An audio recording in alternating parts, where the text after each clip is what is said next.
တက္ကသိုလ်ဝင်တဲ့မအောင်မြင်သေးလို့ပဲဖြစ်ဖြစ်နိုင်ငံတကာတက္ကသိုလ်တွေကိုမြန်တက်ရောက်ခြင်းလို့ပဲဖြစ်ဖြစ်ဂျေးတွေကမင်းတို့အဖြစ်တစ်ခုဖြစ်နိုင်ဆိုတော့ဂျေးတွေဆိုတာဘာလဲပေါ့ဂျေးတွေဆိုတာက General Educational Development ရဲ့အတူပေါ့လွယ်လွယ်ပြောမယ်ဆိုလို့ရှိရင်တော့ American အထက်တန်းအောင်လက်မှတ်နဲ့ Level 2ရဲ့အရေးစင်းစစ်လက်မှတ်တစ်ခုပေါ့ဂျေးဒီမှာဘာသာရပ်၄ခုရှိပါတယ်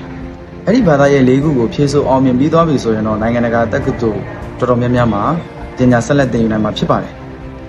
ဆိုတော့လူငယ်တွေအနေနဲ့ကကိုယ့်ရဲ့အနာဂတ်ကိုအချိန်တိုတိုလေးနဲ့မြန်မြန်ဆန်ဆန်ပုံဖော်နိုင်ဖို့အတွက်ဆိုလို့ရှိရင်ရွေးချယ်စရာအကောင်းဆုံးပညာရေးလမ်းကြောင်းတွေကတစ်ခုလို့ပဲကျွန်တော်ကတော့ JD ကိုမှတ်ချက်ပြုချင်တယ်ကျွန်တော်တို့ Infinity Life Education Center IECR ဆိုလို့ရှိရင်ဒီ JD နဲ့ပတ်သက်ပြီးတော့ဗောနော်အကောင်းဆုံးဝန်ဆောင်မှုတွေပေးတယ်သင်ကြားသင်ယူမှုကိုလည်းအကောင်းဆုံးဖြည့်ဆည်းပေးနေပါတယ်ပြီးတော့ပညာရေးနဲ့ပတ်သက်တဲ့တည်တည်သိတိုက်တာတွေအားလုံးကိုလည်းမိဘတွေကသားသမီးတွေစီကိုအချိန်နဲ့တပြေးညီကျွန်တော်တို့အမြဲတမ်းလမ်းညွှန်မှုပေးတယ်အကြံဉာဏ်တွေလည်းပေးနေပါတယ်ဒီတော့